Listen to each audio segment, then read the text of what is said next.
Worry, stress, anxiety. We all had some form of experience with them, and not all are so bad.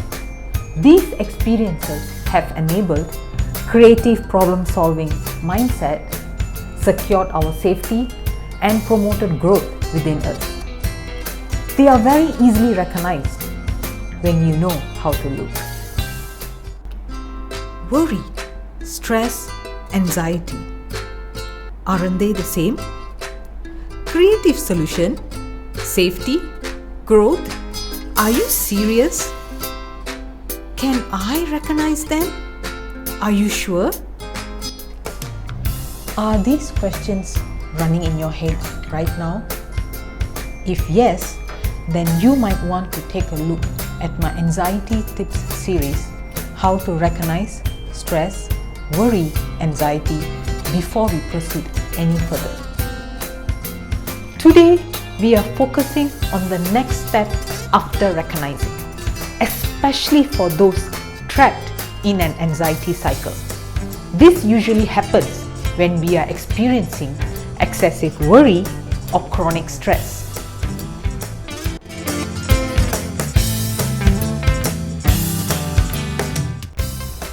Just imagine anxiety as two separate falling rows of dominoes, one for worry and the other for stress. As they are continuously collapsing without an end, anxiety is piling up. What you need to do is just stop the blocks from moving any further. In other words, stop worrying and stop stressing. Yes, I know what you are thinking.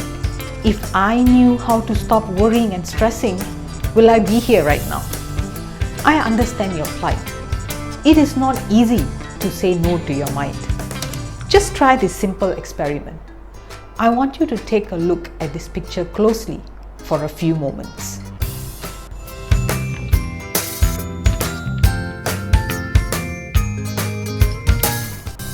Now stop thinking about that floating elephant and how it's doing it. Not easy, right? You can try as long as you want, but you can't stop yourself wondering, how is it possible? How is that elephant floating? That is how anxiety is. You just can't stop worrying just by saying it or thinking it, especially when it's paired with stress. However, you can give your mind something else to think about, something stronger, strong enough that it can override the intensity of your anxiety. This can be achieved with mindfulness. Mindfulness is an ancient meditation technique derived from sati, a significant element of the Buddhist tradition. Today, it's being used widely to help individuals with various psychological conditions. Mindfulness is being focused in the moment while calmly acknowledging and accepting one's feelings, thoughts, and bodily sensations. In other words, we choose to focus in the present using our senses, which in return calms our thought and feelings. I described being trapped in an anxiety attack just before going for a live interview in my last video. Let me explain how I got through it just by having a cup of coffee while practicing mindfulness. I start with hearing. Focus on the sound of hot water filling the cup, the sound of the spoon hitting the sides as you stir. The smell would have hit earlier when the hot water met the coffee grinds. Now you just bring that to focus. Take in the smell as you bring the cup closer. Next is see the rich, frothy drink. Finally tasting, eyes shut, and savor as the steaming brew goes down the throat. That is not enough. I have a personal touch. I am also flooded with fond memories of coffee time with my mother and sister. I automatically smile and break into laughter, remembering a common joke we used to share. If you notice, I have stopped my excessive worry, which in turn diminished my stress and further neutralized my anxiety. My mind is calm. My body is not so tensed anymore.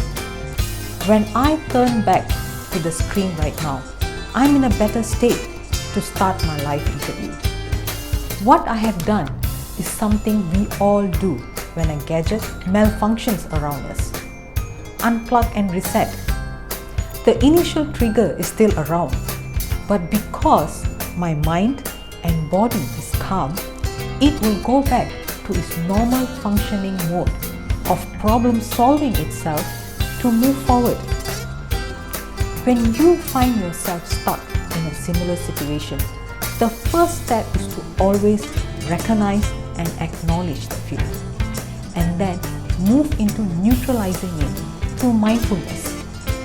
The only thing different with you is to find that enjoyable experience that you want to pair with it. It can be a stroll in the park, cooking a favorite dish, reading a good book, or enjoying a good view by sitting at the window.